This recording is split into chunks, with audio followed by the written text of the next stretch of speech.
vào thiết sai tay ở xí của nó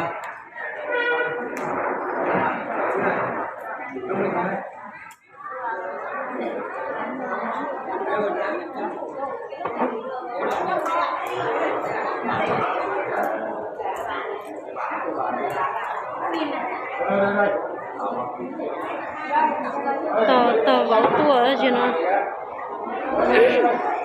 sai chỗ bây giờ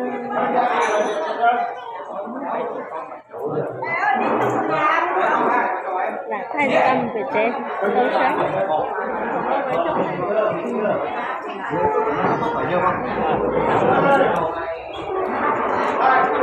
chắc chỉ ở trong quầy đó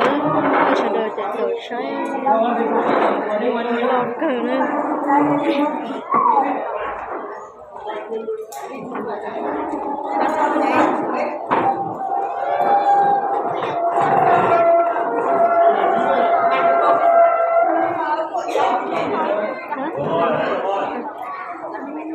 rồi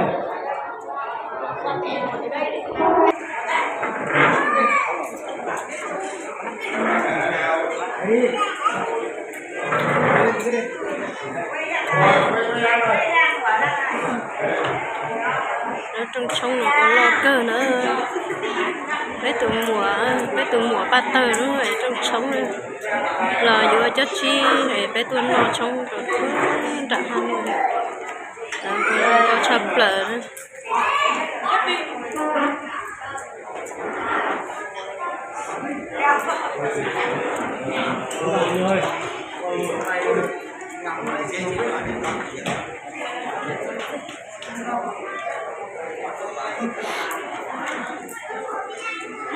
sai sẽ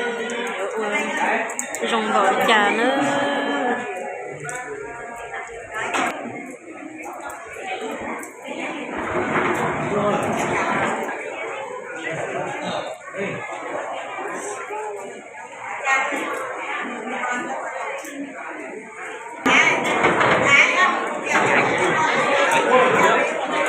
đồ nhá là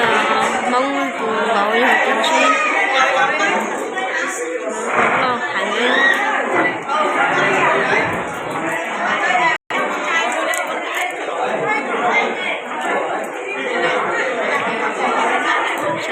cho sai rồi trong cái kia sẽ cho sai mình gì sẽ ở trong chả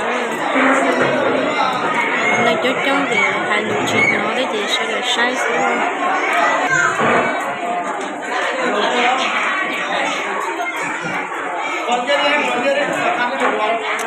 bảo giờ tôi nói bảo ấy tôi sai cái gì giờ tôi ăn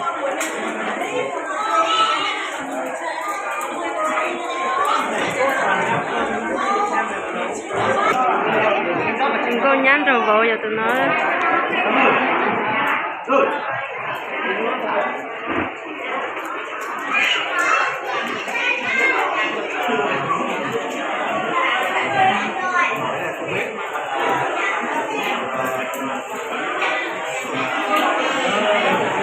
sao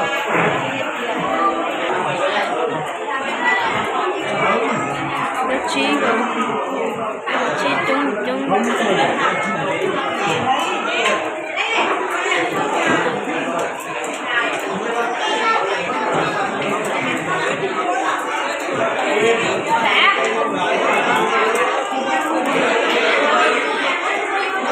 sẽ cho sai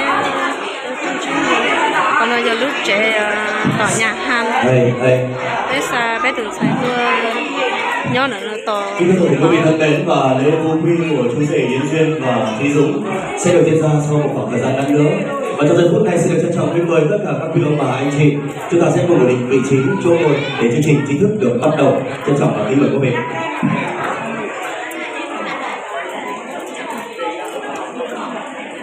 Bắt đầu được không ạ? Cảm ơn quý vị. Buổi sáng sẽ được hân hoan còn đồng nhiệt chào đón diện diện thưa toàn thể quý vị thân mến. Trong văn hóa tiệc cưới của người Việt Nam chúng ta nói chung và người Hà Nội nói riêng, trong khi mà cô dâu chú rể họ đã tìm đến bởi yêu thương hạnh phúc thì đâu đó tất cả những trái tim của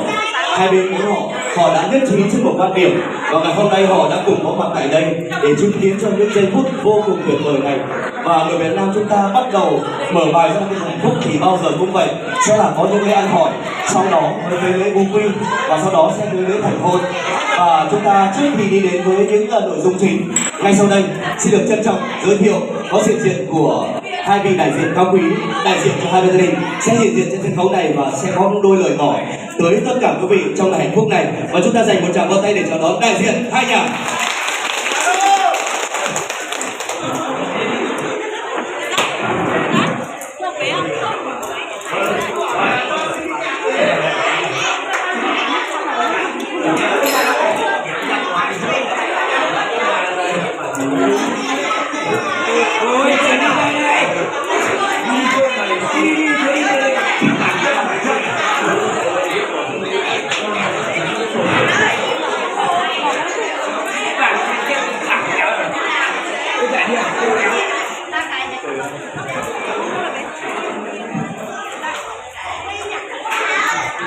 Thưa toàn thể quý vị thân mến, và trên sân khấu trong giây phút này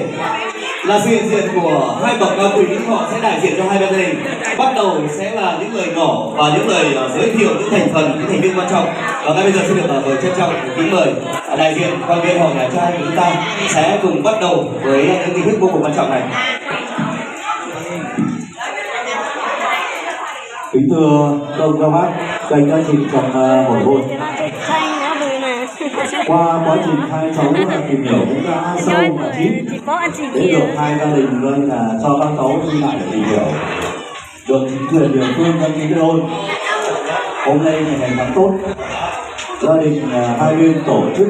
lễ thành hôn cho hai cháu lên vợ thành chồng. Với bước đầu hôm nay là thay lời cho gia đình nhà trai, chúng tôi vẫn là có làm lễ đến để xin dâu và rất hỏi đến gia đình nhà gái. Thì thay lời gia đình nhà trai sẽ giới thiệu gia đình nhà gái đại diện đến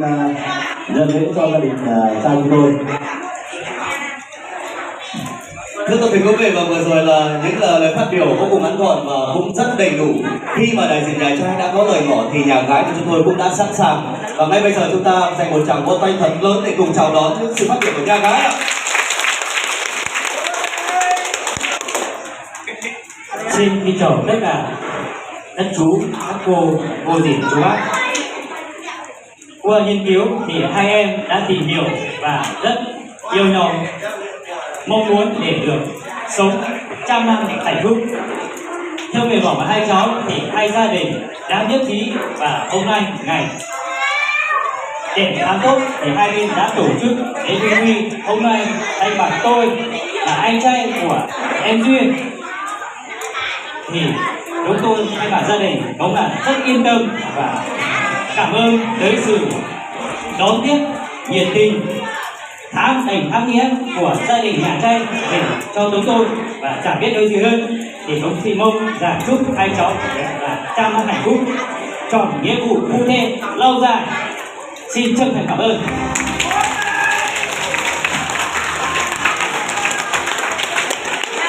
Những lời phát biểu vô cùng tuyệt vời và được những tín hiệu vô cùng tuyệt vời, đó là những tràng vỗ tay thật lớn của quý vị.